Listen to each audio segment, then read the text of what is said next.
that two experts have pointed out, and one of them is a lawyer who's pointed out that, see, this has been... One second, this has been... Both of them are lawyers. Both of them are lawyers for you. But my point being... You also as an anchor cannot cherry pick. One second, listen to my question. My point being, they have outlined how this has come up even before courts in the past. So this is not something that hasn't been debated or deliberated in the past. The governor clearly knew what he was doing, right? So his opposition to the speech is what his opposition to the speech is. He's entitled to be able to do so as the governor, is what we are trying to establish. Now, moving on from that, is it fair for the state government to lose its cool to such an extent? You start calling him names inside the assembly. Madam, the acts of the governor cannot be justified at the first place. You are telling about Article 176 and Article 212 when it comes to proceedings of the assembly. Here is an elected state government which is drafting a 48-page draft and asking the governor to read. If there is any discrepancy, if there is an issue, that is why the entire assembly is going to debate. There is a leader of opposition. There are elected MLAs from the BJP. They are going to have a debate and people are going to... But he says he doesn't want to lend his voice to it. That's a choice he has to make. You can debate it. Exactly. You've anyways put it in front of the house. Yes, you have to understand the governor is a post that is appointed by the center to overlook what things are going. If he is going to choose what the government is going to say, I am going to read only this line, I am going to read only that line, that is not the job of the governor. But we just established the governor has the power or the discretion to say no to that. We established it. You can't really argue with that. You may not like it. No. You listen to the learned senior advocate here. He said it is not illegal, but it is an irregularity. Why should be? Yeah, there's a difference between the two. So that means the governor has the discretion. Okay, anyways, let me give Mr. Mayappan 20 seconds. I've got barely 20 seconds, Mr. Mayappan. There should be some sort of a healthy camaraderie between the governor's office and the government. It clearly seems to be that is not the case in Tamil Nadu and more of these states. That's the problem.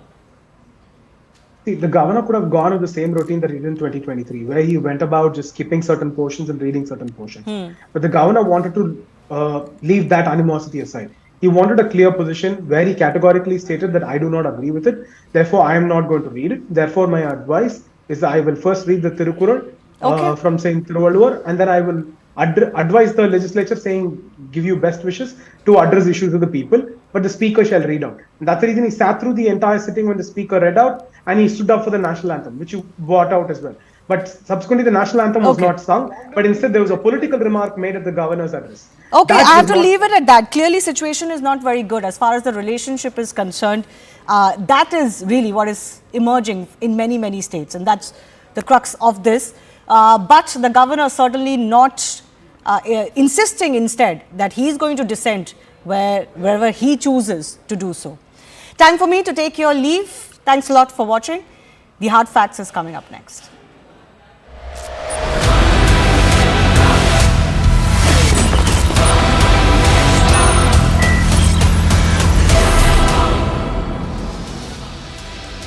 Viewers, they are back. 8 magnificent naval men who had been condemned to life in purgatory by Qatar. When news broke last year that these 8 men had been sentenced to hang for espionage by a Qatar kangaroo court, $1 billion Indian hearts collectively sank. Qatar, a blingy Islamic sandpit, is no friend of human rights. Just how contemptuously it regards them was amply documented by do-gooding liberals when the Desert Emirate hosted the Football World Cup in 2022. And just in case you don't think that do-gooding liberals can be trusted, then here's another example that will clinch the argument.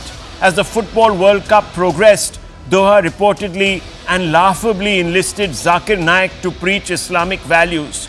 To put it mildly, it was a giant self-goal, because for Naik, who's wanted in India and elsewhere for hate speech, the late fatwa-spewing, straggly-haired Bactrian Osama bin Laden was Islam's Maryada Purushottam. That's what, viewers, he regarded Osama bin Laden as. given Qatar's deficiency in the kindliness sweepstakes, many thought it would require a miracle to secure the release of 8 Indians. And they weren't wrong. Doha began by striking the wrong note from the very start, when it didn't even have the decency to supply Delhi with case papers so desperately needed to even frame the most rudimentary defense. But like Houdini, the Ministry of External Affairs has informed us Modi has unshackled 8 Indians from the Qatari-made legal manacles. And the rescued souls obviously can't stop singing their benefactor's praises. Listen in. खुशी हो रही है कि वापस India पहुंच गए हम safe and sound और definitely honourable prime minister Shri Modi को धन्यवाद करना चाहेंगे कि उनके पर्सनल इंटरवेंशन से ये पॉसिबल हुआ। ये वाले दिन का हम बहुत दिनों से वेट कर रहे थे और प्राइम मिनिस्टर मोदी और उनका पर्सनल इंटरवेंशन, उनका इंटरेक्शन, और एक और मौका लेना चाहता हूँ कि थैंक करूँगा एमीर को कतर के, जिनके उनके इंटरेक्शन के कारण आज हम यहाँ खड़े हैं। We have waited almost 18 months to be back in India. We are extremely grateful to the Honorable Prime Minister Shri Narendra Modi ji. It certainly wouldn't have been possible without his personal intervention and that equation with the Emir of Qatar. I think we are grateful to the Government of India, the bottom of our heart, for the every effort that has been made, and this day wouldn't have been possible without it. Apparently, the Prime Minister gently impressed upon Qatar's Emir the need to do the right thing at the December 1st meeting on the sidelines of the COP28 in UAE. He also personally followed up the case with the Emir to secure India its little big miracle, viewers. If you just run through those dates, on October 26th, the death sentence is handed out. On November 20th, the first Court of Appeal hearing takes place. December 1, Prime Minister Modi and the Emir of Qatar meet in Dubai. December 3, Indian envoy to Qatar suddenly gets consular access. This is after, of course, the death sentence is handed out. Usually it's in the reverse, viewers. So clearly that meeting had a massive impression on the Emir. December 7, a fresh hearing on the appeal of Navy veterans is held. December 28th, the Qatar court, without explanation, overturns the death sentence. February 11th, viewers, the 8 Navy veterans are released by Qatar. That meeting, obviously, viewers, that rescue act proves that once the Modi government says it will deliver, it does. In election year, this is a huge plus point to take to the voter. Let me remind you, when the MEA made it clear that India will secure the release of the sailors, it was Mr. Jai Shankar who led that in Parliament. Listen. This is a very sensitive case. I'm referring to the detention of some of our ex-servicemen in Qatar. I can only say, because their interests are foremost in our minds, I can only assure him we have been seized of the matter. Our ambassador, senior officials have been in continuous touch with the Qatari government on this. Our effort is obviously to ensure that they are not treated unfairly and that if the sooner we can bring them back home. So I assure you that they are very much, very strongly in our priorities in respect of Qatar, and it is something that we will be pursuing. All this, viewers, must make Modi's domestic detractors a little choleric. Remember how several of them had chided Modi for having to eat humble pie in his second home, Doha. The Congress had even gone on to claim that Modi had kept quiet about the naval men because he didn't want to ruffle the Amir's feathers, who was obliging Modi by pumping billions into the Adani industry coffers. That's right. The Congress, viewers, in a lengthy statement, had literally accused Modi of pawning off the lives of 8 Indians in exchange for securing investments from Qatar for his alleged business crony Gautam Adani's power business project in Mumbai. Can you believe it, viewers? Let me run you through some of what the Congress said. Mallikarjun Kharge, the Congress chief, He said Modi government's meek surrender exposed their tall claims of making India a Vishwaguru. Will he now come up and say, well, with this great triumph, India has become Vishwaguru and Modi has delivered? I haven't heard that, viewers, as of now. Jairam Ramesh, Congress MP and its most voluble spokesperson. Is the Prime Minister reluctant, he said, to put pressure on Qatar because its sovereign wealth fund is a major investor in Adani Electricity in Mumbai? That's the connection, viewers, I was talking about. Asaduddin Owaisi, the eloquent AIMIM chief, he said Narendra Modi has boasted how much Islamic countries love him. He must bring our ex-naval officers back, if that is true.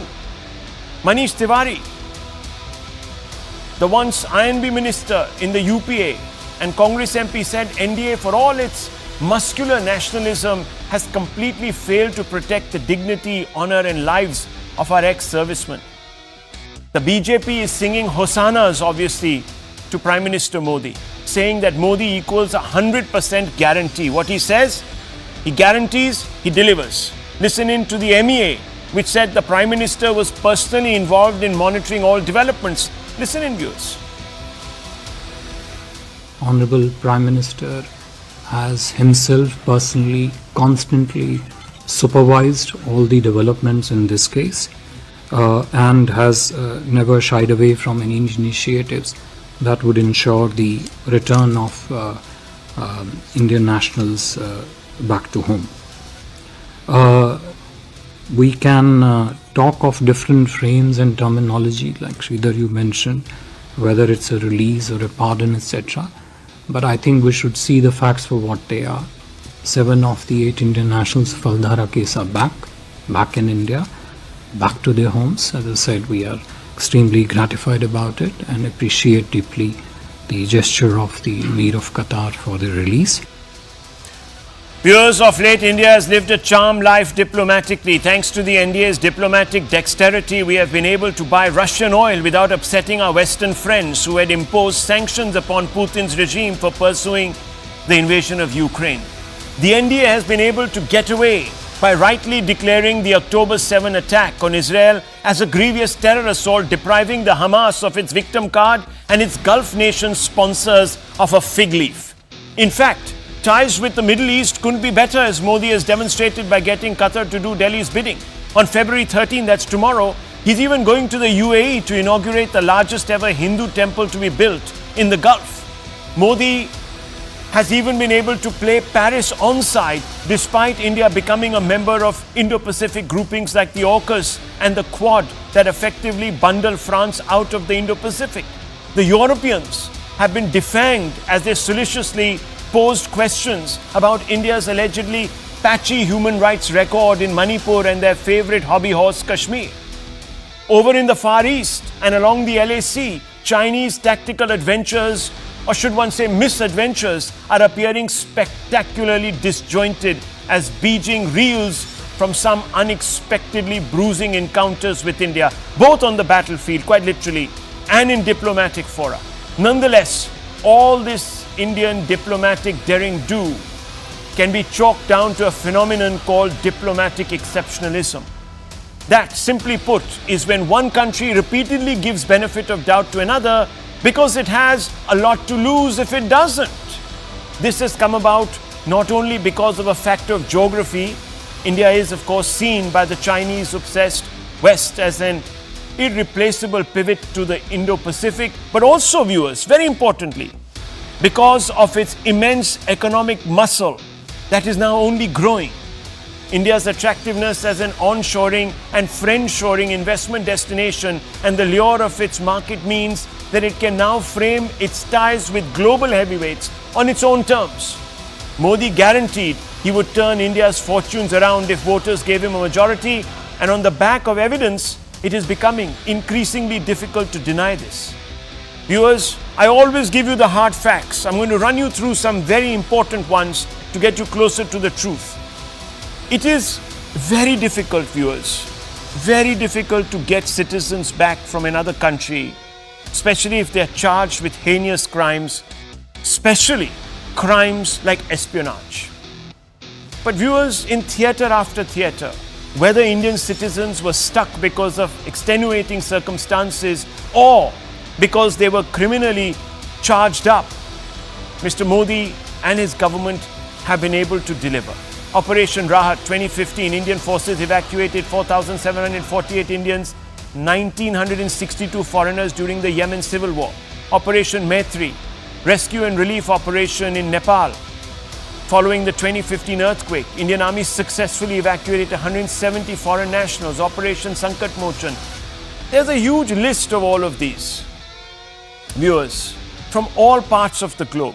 Operation Devi Shakti 2021, Indian forces rescue citizen and foreign nationals from Afghanistan after the Taliban takeover. Operation Ganga, 22,500 rescued from Ukraine during Russian invasion. Many people said, what is going to happen to these Indians?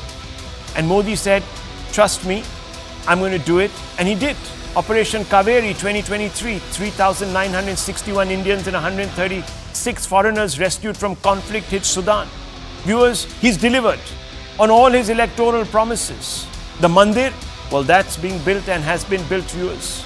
It's been consecrated. Abrogation of Article 370 and 35A, done. That also done. Abolition of triple talaq, that also done. Citizen Amendment Act, the rules will be notified any day now, viewers. And it's not just that, even economically, there's a vast record, and it's here, viewers. You can see this perhaps, I don't know, the fine print. When you talk about revenue deficit targets, when you talk about internet connectivity, when you talk about delivering medical colleges, CPI inflation, poverty reduction, it's all there. Multi-dimensional poverty has been reduced, net direct tax collections have increased. Targets have been met. A lot of work. Let's open this up, viewers. Let's open this up and ask those whether Modi equals 100% guarantee, as many people seem to suggest. Let's open this up. I want to first go to Senior Fellow of the ORF. This is not easy, Sushant Sri. This is not easy. I actually have been researching about espionage cases. And there were individuals who were languishing for decades altogether in prisons in different countries on these very same charges. To just give you a few ideas, the viewer at least, former US Marine who was released, Paul Whelan, he says he feels abandoned in Russian prisons. This was in December 2023. He'd spent years altogether, 16-year sentence. The US releases top Cuba spy Anna Belen Montez after 20 years in prison. Pakistani spy repatriated after 16 years in an Indian jail. Convicted Israel spy Jonathan Pollard free after 30 years. Modi's done it in 17 months, it would appear. And when he actually took charge, it's only been about 6 weeks. So, Shansarin, diplomatically, this would have to be quite an accomplishment. Do you agree or you don't? No, Rahul, quite clearly, this is quite a. I think it's a very significant development that 8 people who had been arrested, sentenced to death, the sentence commuted, and then finally they've been released and sent back home. I think by any stretch of imagination, it's a great development, and it could not have happened until and unless a couple of things were in place. So number one, I think it was quiet diplomacy, silent diplomacy. There was no tom-tomming, there was no tu janta nahi hai main kaun hu, there was none of that nonsense. Behind the scenes, even the media was kept out of it. In fact, Rahul, even till today, we don't know what exactly were these people charged with. What was the crime that they were convicted for? What exactly were they accused of? We have no idea. It's only speculation that it was some kind of espionage or something else. But exactly what it was, it's not come out. Number two, I think they were not involved in anything very heinous, unlike some of the other examples which you have given. So it was, in a manner of speaking, relatively easy compared to some of those other cases. In many of the other cases there has always been a kind of a swap that the Americans had 2 or 3 of Russian spies, the Russians had a couple of American spies, so they swapped. But in this particular case, I think it was a lot to do with quiet diplomacy. It was a lot to do with the kind of diplomatic investments that have been made in developing relations with the West Asian countries, the Arab countries. I think you cannot ignore that. It has a lot to do with the fact that countries in the Arab world and India have an amazingly beneficial relationship. So it's not a one-sided, I've heard some people, make these carping sounds. You yourself recounted something that the Qataris are investing so much money in such and such project. The Qataris are doing that kind of investment not because they're in love with us. They're doing it because they see India as an economy which is growing. India as an economy where their investments are safe. India as an economy where their investments will get them returns. Why don't they go into Muslim Pakistan and invest that kind of money? They will never do it because they know the paisa doob jayega. So they will only come to India, right? And it's not just with the Qataris, it's with the Saudis, it's with the UAE. But I think there's a lot of personal, political investment, diplomatic investment that the Prime Minister and his team have made. So that also was brought to bear. When a guy like Modi goes out and engages with his partners in other countries, I think he brings with him a certain amount of weight which cannot be ignored. So I think that credit will definitely have to be given to the government. Yes, it's taken time, but it's not taken as much time as it could have. I was very certain that until and unless the Qataris wanted to blow up this relationship, beyond a point, they would have to release these people.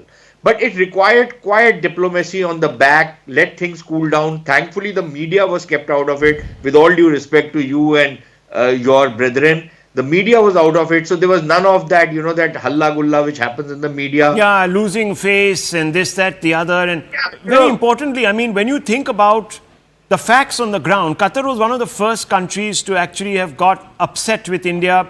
When that Nupur Sharma fiasco and a couple of misanthropic Indians decided to make her the real point of Rahul, dispute and discord. So, Rahul, to be fair, I think to be fair, in that particular case also, to some extent, it was mishandled by us. I think when that thing hit the screens, suddenly there was a lot of disinformation and misinformation. And ideally, the government of India should have engaged with people and said that, look, what was said, maybe the way it was said might not have been proper, but what was said was nothing blasphemous or nothing out of the ordinary. Well, I mean, we're not discussing that, of course, today, but basically you're right. I mean, the Indian government completely capitulated. I wrote a piece in the Times of India criticizing the response of the Indian government. Rahul, very quickly, you see, also understand that, when all hell broke loose in that particular case, remember that the Vice President of India was visiting Qatar. That's right. So it was a very delicate diplomatic moment. Yeah. And I think the government handled this as best as it could. Could it have been handled better? Certainly. Yeah. But I only use that as an example to suggest that a country that, hasn't always, of course, we supported Israel and we know that Qatar basically is one of the biggest patrons of the Hamas. So, there were reasons for them to act a bit tough with us, but they haven't. So it clearly shows that something worked. And that perhaps is a heft that perhaps India brings. It's punching much above its weight internationally. Now, let me just open this up. I'll come back to you. Let's open this up. Just one sentence, Rahul. Yeah. Beyond the point, I don't think India is a country that can be pushed around Exactly. anymore. Absolutely. Still bent, that's the point. And which we should in diplomatic affairs. But beyond the time, I don't think India is going to be pushed around anymore. I'm so glad you have put that forth. I'm so glad, and you put it unequivocally. And let me just quickly, before I bring in Anand Ranganathan, I just want to quickly bring in our friend Tehseen Poonawalla. Now, Mr. Poonawalla, I read out a couple of quotes from one of your mentors, Jai Ram Ramesh. He's not my mentor, I can promise you that. Oh, he's not. You disowned him? I don't disown anyone. He's not my mentor, I can promise you that. Okay. On a stamp paper. Okay, fine. Okay, maybe you're wise not to consider him your mentor, but let me just, is Kharge your mentor? He is a senior leader, respected. Okay, well, you know what he said? Modi government's meek surrender has exposed their tall claims of making India a Vishwaguru. That was a barb that was hurled. But nonetheless, I want to come back to Jairam Ramesh, and I want to ask you this. Does the Congress lie about this Modani business? just to spread disaffection? I mean, look at what you said. Is Prime Minister reluctant to put pressure on Qatar because its sovereign wealth fund is a major investor in Adani Electricity Mumbai? Your other mentor, Rahul Gandhi, gets up in Parliament. And what does he say? Modani, Modani, Modani. Egg on their faces. Qatar has completely, I don't want to be triumphant here, has completely walked Delhi's talk on this. Modi shook hands with him on the 1st, and within 8 weeks, these guys are back. So Rahul, thank you so much. Was Modani a lie? So Rahul, thank you so much for having me on the show. And one thing all of us on this panel are very happy about or jubilant about is that the 8 Navy veterans are back in India. So that's congratulations to the Indian government. Now you're quoting Kharge ji, but I myself tweeted the Prime Minister and blamed him. And today I gave him credit. So it is the but job. Mr. Kharge hasn't. So Yeah, has India today become a Vishwa Guru because Modi has actually succeeded in having his way? Just a quick question. Yeah, as so far as India's relationship with the Muslim Middle Eastern countries are concerned, this Prime Minister and this and Jaishankar have done a fabulous job. Look at the caveats, Even Dr. viewers. Tharoor. You could put 40 brackets. No, But let me honest. ask you this. Jairam Ramesh says PM is reluctant to put pressure on Qatar because its sovereign wealth fund is a major investor in Adani Electricity Mumbai. He used the term Modani in his tweet. Now, can I ask you a question? Sure. Should Jairam Ramesh apologize for spreading malicious disinformation, not just about Mr. Modi, but also about a corporate? I don't speak for Mr. Ramesh, so I'm sorry about that. I can speak for You can't distance yourself. No, from Mr. Ramesh, of course I do. So you mean to say that you don't want to defend him because he was wrong? I mean to say that I can make a point of view from the opposition No, I'm point of asking view you, because I'm do you think, anti-BJP. as a political reasonable analyst, political analyst, I can say, do you think this was wrong? I would say it is the duty of the opposition to put To make pressure on the charges government. like this, fallacious Please allow me to charges. finish. Okay. It is the duty of the opposition, and they would fail this great country if they did not put pressure on the government. But like this? No, not. But this, I think, should not have been bought in simply because everything is not about Mr. Adani or Mr. Ambani. Let me say, No, but it is the duty this of the seems government. to be a lie. Because Rahul, can I this just was make a some test. points that I want to make? Yeah, I will. But this was a test, wasn't it? This was a test. You are in bed with Mr. Adani. That's why you can't put pressure on Qatar. Qatar is doing you a favor, Mr. Modi, investing in your friend's business. That's clearly turned out to be wrong. Therefore, when we make allegations on anybody, like when I attacked the Prime Minister on this very issue, those allegations should be in national interest. And when those allegations, when something works out, which all of us agree upon, we must be gracious enough to congratulate. That's what I believe.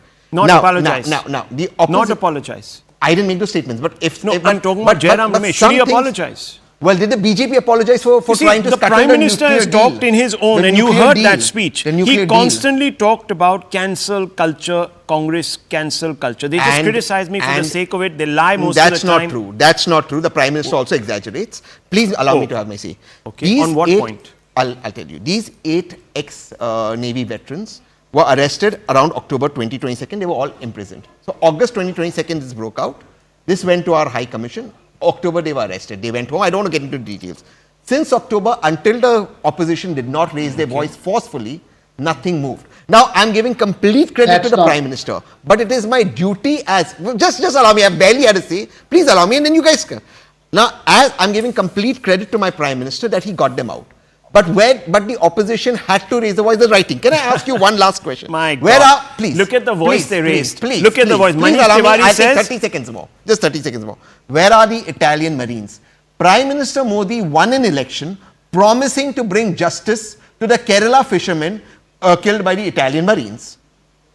He, as per Italy, told the ex-Italian Prime Minister, listen, give me something against the Gandhis and we will not bring up this issue. This is what the Italian media has reported. Do you know what the... Now, I am saying nobody works against national interests. Okay, one second. I am saying no one works against national interests. So here it is. Certainly not Prime Minister Modi. The goalpost is... But again, the erroneously opposition changed. is duty bound to raise the voice. Okay. So duty bound to raise the voice, of course. Yeah, but I don't agree with some of the statements. But to make fallacious statements, to malign somebody, to lie about them, to spread disaffection, to tell the public that your Prime Minister is not getting 8 citizens back and therefore might even dump you because he has private deals going on. I think that's irresponsible. Am I wrong, Dr. Ranganathan? Am I wrong? No, you're not. Tehseen, my dear friend and elder brother, is. I Elder? want to make three quick. How much older am I than you? You I certainly thought I look was elder. reverse aging. No, but good evening, Rahul, and good evening to my fellow panelists. I think it's a great day. It's a great relief to see what has transpired this morning. And I speak as a layman because there are enough experts here who would talk about the diplomacy and the victory there.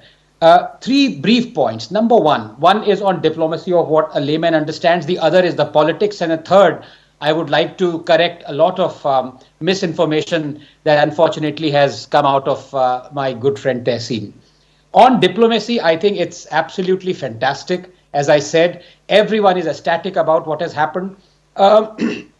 You can think about it in two ways. Number one, we all know, and Rahul, in your primer, you very correctly put out the machinations that go around with Qatar. It's an Islamic country, it's a dictatorship, and you put it out absolutely correctly. Now, two things could have happened. One is, did India flex its muscles in order to get our war heroes back, or was it a friendly nudge that the BJP and Pratyush, my good friend there, would be able to clarify? Be that as it may, the fact of the matter is that with countries that are not democracies and that do not have a rule of law, and the chiefs, they act as if in the golden days, quote unquote, the Maharajas would suddenly remove their pearl necklaces and throw it. It's basically on their largesse. So maybe India appealed as a friendly country to let this happen, considering the good relations that Prime Minister Modi has with the Qataris. Yes. That said and done, the fact of the matter is, it is also the case that in the last 10 years, and we've seen it, there have been enough examples that India has started to flex its muscle. Because India is tired of being given a rickety stool at the high table and made to sit for 70 years. And you can see it in the Ukraine war. You can see it of plenty other examples that we've not been bullied around by the big so-called big boys. So it could be a mix of the two. But as I said, the clarification would be given by the BJP spokesperson. Now let me turn very quickly to the political nature of it. And there, as a layman, I have always been disappointed by the way the Congress has reacted. You want proof? Let me give you this proof that tweet still exists. And I'm sure even though Mr. Manish Tiwari, Tehseen would say, is not the mentor of Tehseen, this tweet. Now, you remember Father Tom? Yes. So this is Manish Tiwari saying, so ISIS allegedly crucified Father Thomas and BJP government did nothing. Why? Because he was a Christian? Mr. PM, he was also a fellow Indian. You can see the bile. You can see the bigotry that is inherent in the tweets of the Congress people. Incidentally, the Prime Minister acted personally to act with the talk with the Yemenis to get this Father Tom back to India. Then the Congress never even forget about commending, never even congratulated. They were insinuating that Prime Minister Modi is doing nothing because Father Tom is a Christian. This is the level to which they would drop. And finally, I've talked about politics now, just two things, because Tehseen brought about the Italian Marine. Tehseen, you know as much as I do. Under which regime did the Italian Marines go back to Italy and refuse to come back? Was it under Modi or was it under Sonia Gandhi and Manmohan Singh? So please tell the facts correctly at least. And let me also sorry. Let me tell you, in the ITLOS court, viewers, the ITLOS court, the International Tribunal for Law of the Seas, Italy moved that court. Now, obviously, in a dispute between two countries where both countries are willing for international arbitration, it is the International Court's judgment that holds. That's why India also went to the International Court of Justice to secure our own man, Mr. Jadhav, who is in Pakistan. But now, let me just come back to it, viewers. The ITLOS. Italy moves it, seeking for two Italian Marines to stay in their own country during the trial process and also to stop India from going ahead with its criminal prosecution. The ITLOS judgment of 2015 called on Italy and India to suspend all domestic prosecutions so that it would be the final authority. And guess what, viewers? The judgment, the part of the judgment that was in favor of India was The tribunal held that the actions of the Italian military officers breached India's freedom of navigation under UNCLOS. The tribunal also held that India is entitled for payment of compensation in connection with the loss of life, physical harm, material damage, property, moral harm suffered to the captain and crew of St. Anthony, the Indian vessel. Judgment part that was in favor of the Italian side was that India had jurisdiction in the matter, but that the forces in official exercise cannot be tried by Indian courts. And this was held, and immunity was granted to the Italian marine officials.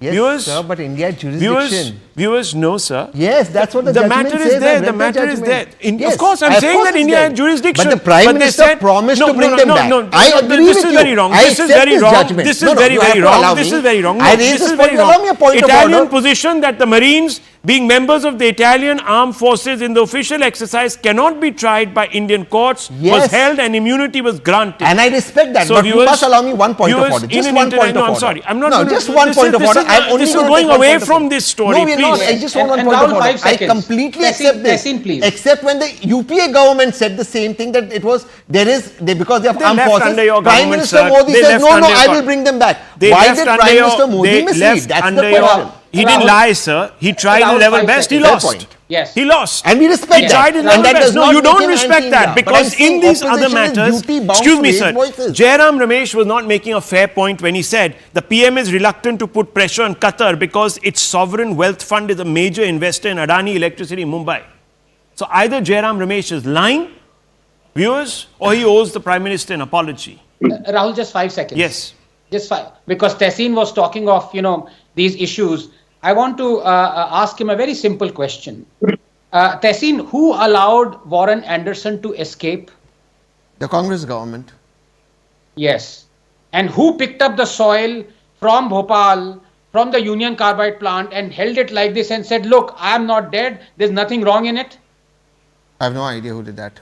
I'm sorry. That was Jairam Ramesh. That was Jairam Ramesh. Anyhow, viewers, which is look, I have no idea. I don't want to nitpick, but the point here is this, Lokesh Jindal, that the Congress has spread disaffection. I'm asking you, when Manish Tiwari says NDA for all its muscular nationalism is completely failed, will you now concede that NDA actually has the muscle to flex internationally? Point one. Point number two, that India has become the Vishwa Guru because Modi has not surrendered but won this round. And number three, most importantly, Islamic countries also love him. And number four, not least, that Jairam Ramesh was lying about Modani. He has been lying consistently about Modani, and he opposed an apology. Just answer these four questions in all honesty, sir, since you have been proven wrong on all four. Good evening, everybody. And first of all, we are all happy and we rejoice that the 8 ex-Navy, they are brought back to the country safe and sound. However, Rahul, let us not forget and overlook the larger picture. We have more than 8,000 prisoners, Indians, languishing in foreign jails. And the Prime Minister bringing back Indians is not something new. In 2010, we had Prime Minister Manmohan Singh signing the conventions for the transfer of sentenced prisoners with Saudi Arabia, following which hundreds of Indian prisoners were brought back to India. Subsequently, in 2012, we had hundreds of Indian fishermen sent back to India by Pakistan. So this has been happening in 2016 also. The Prime Minister, Narendra Modi ji, he had gone to Qatar and secured release of 23 prisoners. So this is not something which has happened for the first time. It is not something that is new, for which you give a sole credit to the Prime Minister. Secondly, when you're talking about Qatar, do you know after 2017, when the Gulf Cooperation Council economic crisis occurred, after that, there were so many check bouncers cases and the number of Indians. What are you talking about? Listen, I'm not here to get into modern diplomatic Indian history. We asked you very specific questions. No, 1 minute. I am not giving, excuse me, 1 second. No, Mr. Jindal, 1 second, please just stop there. I don't have all the time in the world. I have another debate to go to. I have other guests to go to. I'm not going to sit here and listen to some absolute dissertation on international diplomacy. Just listen to me. I didn't make this about Mr. Modi. The Congress party made it about Mr. Modi by putting him on test and suggesting that he was guilty of not pursuing the matter because he had business interests to protect, and not of just his, but of his best friend, allegedly, Mr. Adani. Now you have been proven wrong about this, so I'm asking you, sir, do you owe an apology or do you agree that what you said was wrong? Simple. Idea is after 2017. Okay, I'm not getting an answer, viewers. There is a separate movement called handcuff movement, whereby I am not getting an answer, viewers, and neither are you. Mr. Jindal is doing what he does best. He does fantastically well. Dilate from the issue. He's dilated so far that if I ask him now to recap the third sentence of his long dissertation, he will have forgotten. And he'll come up with an entirely different set of facts. Viewers. So that's the problem. But let me bring it. No, sir, please. We are not here to, in JNU, sir, in the School of Diplomatic Studies, I object. Going over India's diplomatic history, starting from some bureaucrat who popped out of the woodwork some 70 years ago. I'm sorry. You will have that opportunity. I'll call you for that debate on the weekend. I do the crux of the matter, very deep dive. We can do that there. But this is not the forum. I only asked you, are you responsible and do you accept guilty for spreading misinformation about Mr. Modi? Yes or no? You can't answer that question. Let me bring in the BJP spokesperson. Let me bring the BJP spokesperson. Since you can't bring yourself to be honest, let me ask you, why are you making this about Mr. Modi? Says the Congress. Mr. Pratyush Kant. Well, Rahul, I've been patiently listening to everybody, and my friend Anand was very right that every Indian feels very relieved and very proud of our Prime Minister. The basic strength of this getting our 8 naval officers is the very fact that every Indian in small village, Mufassil town, feels proud of the fact that India has now come of age. We are there, we mean business. It could be either, Operation Ajay, Operation Kaveri, Operation Ganga, Operation Maitri. You have listed all of them. I heard you all out. Every such operation adds strength to every Indian. This is what Narendra Modi government is providing to everyone. Diplomacy is not what Rahul Gandhi does. He goes to a foreign university, talks nonsense about his country, gives handle to those foreign newspapers to write all kinds of things about us. This is what real diplomacy is. Nobody had a clue what is happening. And Modi government was just listen. Diplomacy is Rahul Gandhi done? I'm not even sure. I don't. What I am telling is what. See, first I. Sir, Rahul Gandhi is not the Prime Minister. Let him finish. Let him finish. He didn't disturb. Let him finish. मुझे तो यही नहीं पता है तहसीन पुणे वाला कि तुम हो किसके साइड में यार. मैं तो डिसाइफर करना चाहता हूँ कि तुम चीज क्या हो. I'm unable to understand you. So Rahul, what I was trying to tell you here, that Rahul Gandhi goes and like an irresponsible leader, he goes and talks nonsense, gives handles to other people to say absolutely ruckus about the whole system. This is what diplomacy is. Okay. That you go, you the work BJP today, of course, viewers, Congress guys is going to take complete credit, and it's their wont to do so, because obviously this has been a massive and successful diplomatic coup pulled off by the Prime Minister. The onus now, of course, is on the Congress to come out and show a clean pair of hands. Till now, we haven't had any senior Congress leader. Sushant Sareen quickly raising his hand. Yes, Sushant Sareen. Yeah. I think you're about to wind off the debate, but I thought one thing we should acknowledge today. Yes.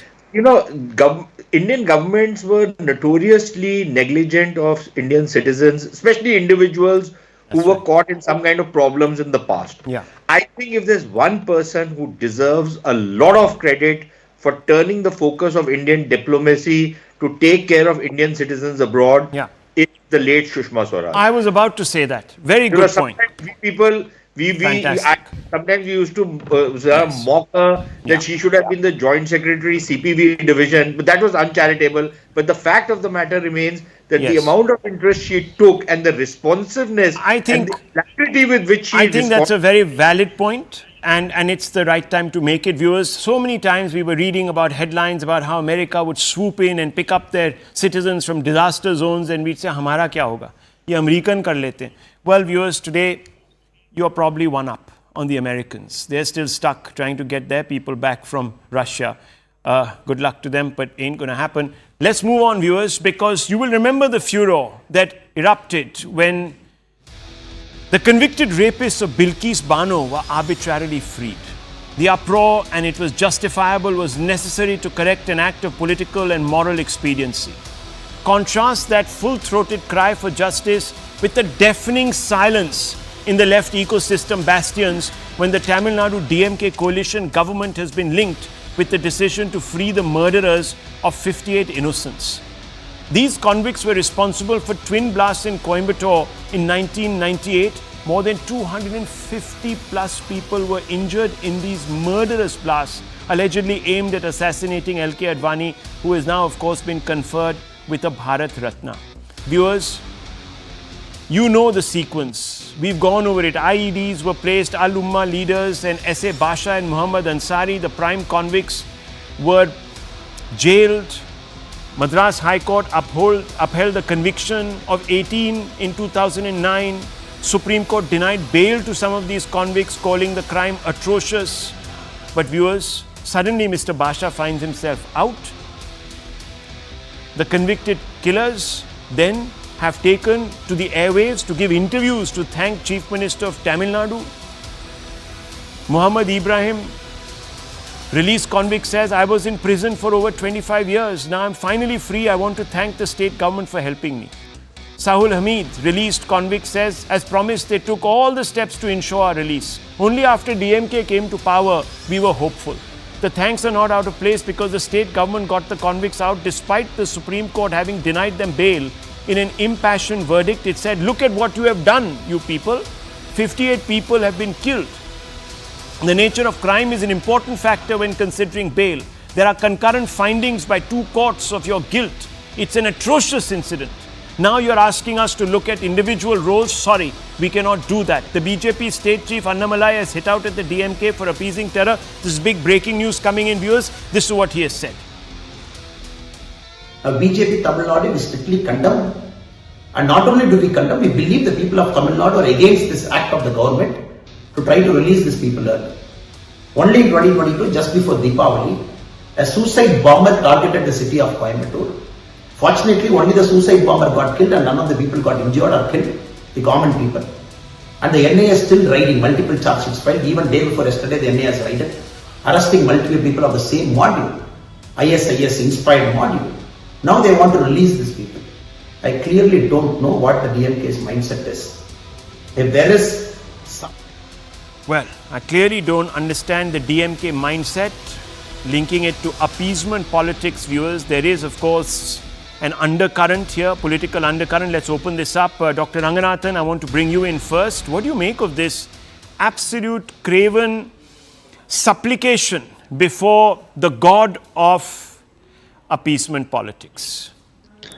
Rahul, it may come as a surprise, but I don't blame the politicians for this. And I'll tell you why, because it is the role of a politician to be a hypocrite. It is the role of a politician, maybe bound in duty to be an appeaser. What perturbs me here, beyond disturbing, is the fact that these people, these terrorists, were denied bail by the Supreme Court. And I have with me the Supreme Court judgment. The Muslim groups protested vehemently on the streets, demanding the release of these terrorists. The Supreme Court denied them bail and said, you may be in for 25 years, but you have killed 58 innocent people through these despicable acts of bomb blasts. So I want to ask, I'm not blaming the DMK here. It's beyond blaming. I want to ask the Honorable Milords of the Supreme Court, why are they silent today? Why are they silent? It's a good point. Good point. Let me bring in America Narayanan, who is a Congress sympathizer, and the Congress, of course, is in coalition with the DMK. Bilkis Bano case, the Congress raised from the rafters of Parliament down to the streets. Here you're completely silent, sir. Appeasement? Vote bank? Over national interest? What is it? First thing is that I remember, and it is that I filed a case against the release of Rajiv Gandhi convicts after BJP came to power. Their attorney argued in the court that what I am doing is infructuous. So BJP does what is convenient for the Sir, public. two wrongs don't and make they a play right. to the Answer gallery. this question that I asked you. In this particular No, case, why are you silent? I'm happy that you said two wrongs doesn't make thing right, and you accepted BJP did something wrong there. Thank you. Now coming back, I agree with you that as a matter of fact, I condemned Stalin hugging the guy who has been released and, of Rajiv Gandhi. So, Mr. killer. Narayanan, should the Congress Now, party the same make an thing is issue out happening. of it? Should the Congress party raise it with Mr. Stalin and say we'll withdraw support if you don't put these people back in jail? The first thing is Congress, DMK in Tamil Nadu is not needing the support of Congress to So then form quit the the government. or continue in Make the it a government. matter of you principle and quit the you government. You need to, no, please understand, and you are a good, well-informed anchor. Now, Congress is not part of the government in Tamil Nadu ruling. It is DMK's government, DMK ministers. So please understand that, number one. Number two, Congress has been very clear, and it is irrespective of which terrorists they are, irrespective of the religion, whether they belong to Mr. Narayan, Islam, can you point out one Christian, statement by the or Congress Hindus. leadership attacking the DMK for this move? I'll give you about 2 minutes to find it. Show it to us. I'll bring in the TN BJP leader, Ms. Madhuvanti, to respond to you. Well, Are you going to first of all, One Ms. second. The Madhuvanti, only thing- make this into a political issue, go to the courts, go to the Supreme Court once again, file a petition before them to have this order reversed, just as the other side did in the Bilkis Bano case, of which you were very guilty? Good evening, Rahul, and good evening to my fellow panelists here. I think our state president, Sri Annamalai, has very clearly spoken today, and we strongly condemn what has been happening, what has happened, and I am sure what necessary action needs to be taken is going to be taken very, very soon, like you rightly said, because this is not done. And I agree with Mr. Ranganathan when he says, what are the milords of the Supreme Court keeping silent about at this point in time, when I don't have words to express what has happened, when people who kill 58 innocent people come out of jail and start giving television interviews. This is scary, to say the least. And to Mr. Narayan, I want to very quickly but humbly clarify that the DMK has never won an election in Tamil Nadu without an alliance. They have never stood alone and won any election in Tamil Nadu. History says it all. So I don't think he can say that the government... He's the just Congress is not sidestepping involved that in the issue. He's government, and I don't sidestepping understand that why issue. he Everyone digresses. knows. I think our viewers are bright enough to know all of this and informed enough. Dr. Ranganathan, yes. No, as I said, it is disturbing at multiple levels, but more so I want to ask through you, at the risk of carrying a criminal contempt of court, through you I want to ask the Chief Justice of India, is it not a fact that many of the bombers who've been released today are unrepentant? Yes. They would repeat this if they could. So I want to ask the Chief Justice, Honorable Chief Justice, on your directions, court directions, the bail was denied. On whose directions have these people been released? Where is your power? Where is your justice? Viewers, as always, that's perhaps the most piercing question that needs to be asked. When your politicians fail you, you need a check and you need a balance. Well, viewers, we will judge the Supreme Court also. We'll be following this case. Let's see where they stand on this. I'll take a very short break. I'll be right back. Viewers, don't go away.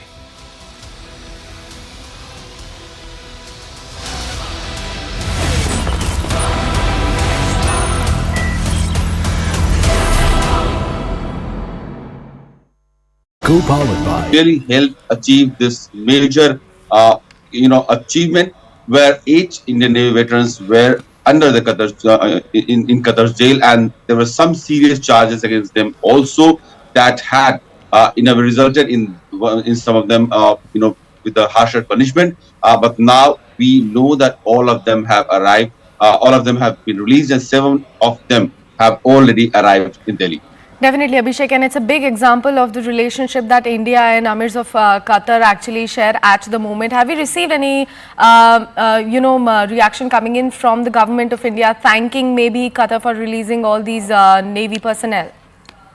Well, the government of India has released a very small press statement that says that 7 out of 8 have already arrived in Delhi, and they have said that we appreciate the decision by the Amir of State of the Qatar to enable the release and homecoming of these nations. So clearly, kind of thanking State of Qatar for releasing all these Indian nations who were in the jail of Qatar, and it's this kind of big achievement because we know that especially these Muslim countries, they need some very high-level negotiations to have such sentences, such life sentences, be reduced or them being released. So it needed highest level intervention, and most likely Prime Minister Modi himself was involved in this entire negotiations as to how these Navy veterans will be possibly released and safely brought back home.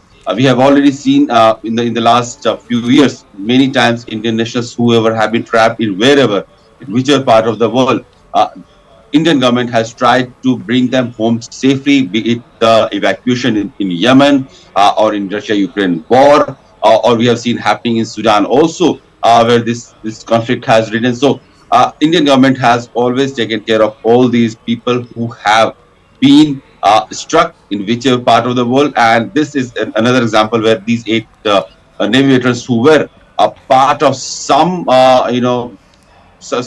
some legal hassle and they were awarded life sentences also, they have now been released. All of them, 8 of them have been released. 7 of them have already arrived in Delhi. And when can we tentatively expect the 8th one to come back home also, Abhishek? Well, there has not been any possible deadline, but we do understand that as soon as those documentation process will be over, the 8th person will also be here in Delhi.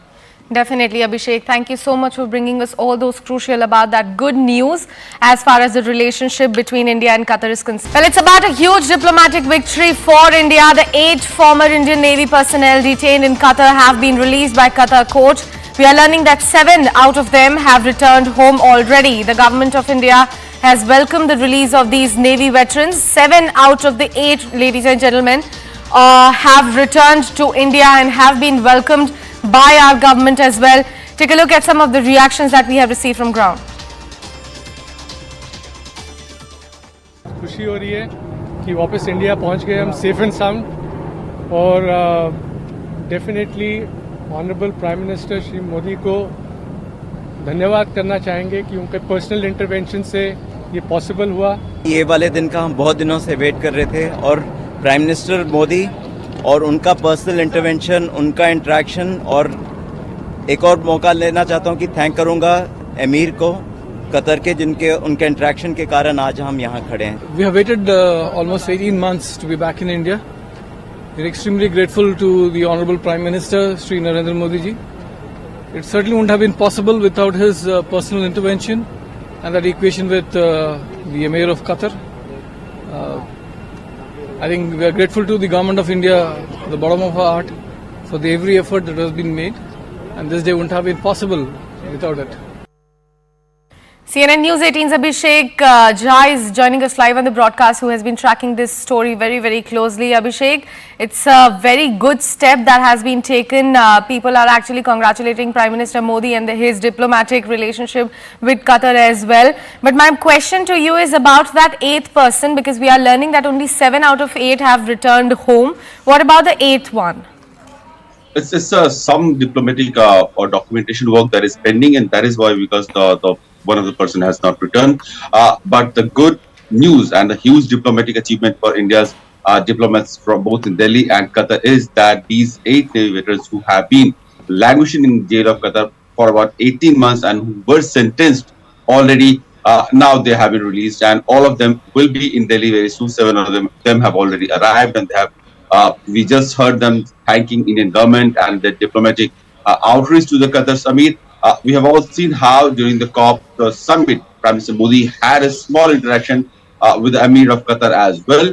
and the kind of relationship India has had with Qatar that has clearly helped achieve this major, achievement where 8 Indian Navy veterans were under the Qatar in Qatar's jail, and there were some serious charges against them also that had resulted in some of them with a harsher punishment. But now we know that all of them have arrived. All of them have been released, and 7 of them have already arrived in Delhi. Definitely, Abhishek, and it's a big example of the relationship that India and Amirs of Qatar actually share at the moment. Have you received any...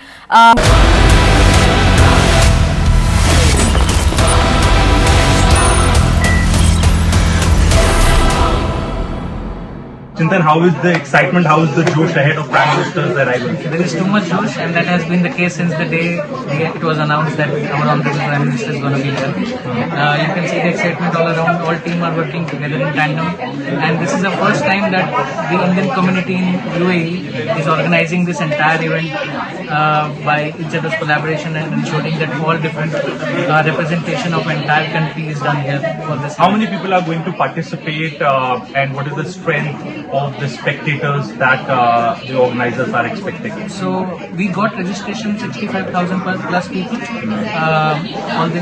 across entire UAE, but because of the space constraints, we are issuing 45,000 tickets. So we'll have attendance of minimum 45,000 people in the stadium. Talk about the popularity of Prime Minister in UAE. I can see stadium is half full at the time of rehearsals. आपकी जानकारी के लिए बता दूं कि ये जो हजारों की संख्या में लोग दिख रहे हैं, ये यहाँ पे व्यूअर्स नहीं है, ये कार्यकर्ता हैं। ये अपनी मर्जी से आए हैं, फुजेरा से आए हैं, रासल खेमा से आए हैं, अजमान से आए, उमलकिन से आए, शारजा से आए, दुबई आए, अलेन से आए, 7 एमिरेट से सारे लोग भरते हुए पानी में in a rainy season they have come just for the volunteering. This particular visit of Prime Minister is important because he will also be giving message of love, peace and harmony. As next day after attending Alan Modi event, he is going to inaugurate Bab's Hindu temple, perhaps the largest stone built temple in